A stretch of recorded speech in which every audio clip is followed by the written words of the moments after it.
যে UPPLৰ VGTC chairman আৰু মেম্বাৰসকলে সৰু সৰু স্কিম PMAY স্কিম আৰু অৰুণোদয় দিয়াৰ স্কিম আৰু ৰেচন কাৰ্ড দিয়াৰ স্কিম সেইবোৰ সৰু সৰু স্কিমৰ পৰা গাঁৱলীয়া একদম অশিক্ষিত জাম্বা জাম্বিৰ পৰা বহু পইচা লুটিছে 5,000ৰ পৰা 10,000লৈকে তেখেতসকলে পইচা লৈছে হাজাৰ হাজাৰ মানুহৰ পৰা যদি 10,000কে পইচা লয় তেতিয়াহ'লে কিমান পইচা তেখেতসকলে লুটিছে সেইটো আমি ইজিলি এছেছ কৰিব পাৰোঁ এজন চেয়াৰমেনে VGTC চেয়াৰমেনৰ কোনো বেতন দিয়া নহয় কাউন্সিলৰ পৰা তেখেতসকলে কেনেকৈ চলায় সেইটো আণ্ডাৰষ্টেণ্ডিঙত অলপ চলপ চৰকাৰে দিয়ে কিবা এটা স্কিম দি দিয়ে ৰাস্তা বনোৱাৰ বা দলং বনোৱাৰ কালভাৰ্ট বনোৱাৰ তেনেকুৱা স্কিম দি পেলাই তেখেতসকলৰ জীৱন মানে চলি থকাৰ নিচিনা কৰি দিয়া হয় এতিয়া এই চেয়াৰমেনজনে ইমান লাখ লাখ টকাৰ ওপৰত হৈ থাকিছে অকল হৈ থকা নাই নিজৰ বডিৰ ওপৰতো পইচা যেনেকৈ ঢালি লৈছে সেইটো দেখি পেলাই সকলোৱে আচৰিত হৈছে যে চেয়াৰমেনজনে ইমান টকা ক'ৰ পৰা পালে গতিকে সেই ভিডিঅ'টো অকল আমাৰ BTC অঞ্চলত ভাইৰেল হোৱা নাই এইটো নেশ্যনেল ইণ্টাৰনেশ্যনেল লেভেললৈকে গৈ পাইছে এতিয়া আমি আশা কৰিছোঁ যে ৰাইজে যেনেকৈ দোষাৰোপ কৰি আছে সেই দোষাৰোপ বুলি কৈছিলে সেইটো এলিগেশ্যন আনাটো সেই কথা কোৱাটো এলিগেশ্যন বুলি কৈছিলে কিন্তু সেইটো এলিগেশ্যন মাত্ৰ নহয় সেইটো সঁচাই যে চেয়াৰমেন আৰু মেম্বাৰসকলে UPPLৰ এই UPPLৰ চেয়াৰমেন আৰু মেম্বাৰসকলে জাম্বা জাম্বি মানুহসকলৰ পৰা IY PMAY ঘৰ দিম ৰেচন কাৰ্ড আপোনালোকক দিম জব কাৰ্ড আপোনালোকক দিয়া হ'ব আৰু খাম দিয়া হ'ব আৰু অৰুণোদয় স্কিম দিয়া হ'ব আৰু কিবা কিবি স্কিম দিয়া হ'ব বুলি 5,000ৰ পৰা 10,000 পইচা লুটি লোৱাটো সঁচা সঁচিকৈ এইটো সত্যতা আছে গতিকে চৰকাৰে ইয়াৰ ওপৰত উচিত তদন্ত কৰিব লাগে আৰু গোটেই মানে UPPLৰ VGTC চেয়াৰমেন মেম্বাৰসকলৰ ওপৰত ইনভেষ্টিগেশ্যন হ'ব লাগে আৰু আইনগতভাৱে তেখেতসকলৰ ওপৰত পানিছমেণ্টৰ ব্যৱস্থা ল'ব লাগে আমি যেতিয়া তেখেতে নমিনেশ্যন দিব ডেফিনেটলি হেৰি কিবা অফিচাৰক DC ডাঙৰীয়াক আমি প্ৰাৰ্থনা জনাম যে যেহেতু ষ্টেটত চবতকৈ হাইষ্ট ভিজিলেন্স কমিটিয়ে তেখেতৰ চাৰ্টিফিকেটটো ডাউটফুল বুলি কৈছে আৰু অলৰেডি কৈছে যে নৱচৰণীয়া বড়ো কছাৰী মানুহ নহয় গতিকে সেইটো লৈ পেলাই আমি কমপ্লেইনটো কৰিম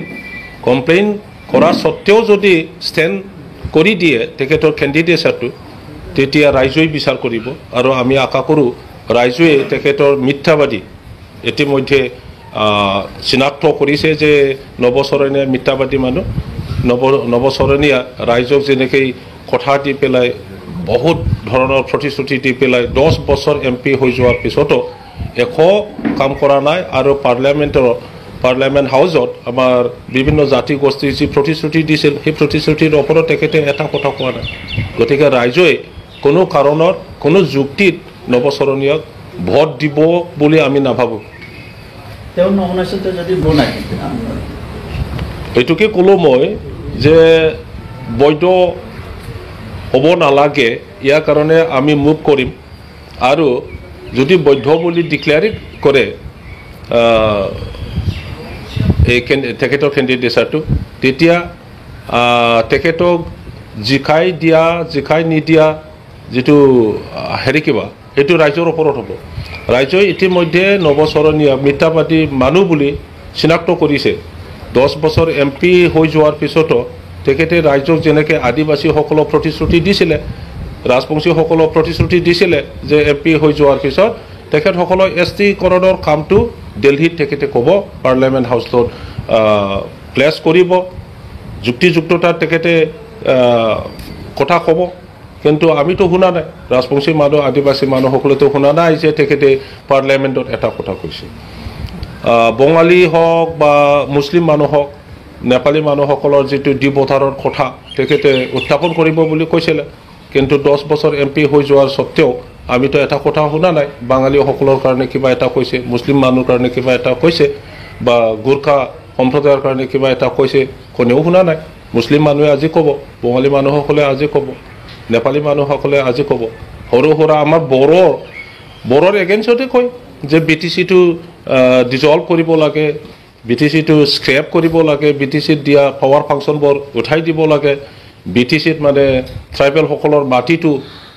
অনাথ ট্ৰাইবেলসকলে কিনিব পাব লাগিব, ট্ৰাইবেলসকলৰ যিটো ৰিজাৰ্ভেশ্যন সেইটো উঠাব লাগে, সেইবোৰ কথাহে তেখেতে কয়। কিন্তু সেইটো নৱচৰণীয়া ক'লেই যে হ'ব সেইটোতো নহয়। এই সিদ্ধান্তটো আমাৰ নহয়, বড়োসকলৰ নহয়, এই সিদ্ধান্তটো BTC-ৰ নহয়, এই সিদ্ধান্তটো আসাম চৰকাৰৰ, এই সিদ্ধান্তটো ভাৰত চৰকাৰৰ। গতিকে ভাৰত চৰকাৰক কওক, কিন্তু তেখেতে ভাৰত চৰকাৰৰ MP হৈ যোৱাৰ পিছতো একো নকৈ ইয়াতহে BTC-ত বড়োসকলক বেয়া কথা কয়। এটা জাতিৰ প্ৰতি ইমান মানে খুট থকা মানুহৰ মনোভাৱ কেনেকুৱা ৰাইজে এতিয়া গম পায়।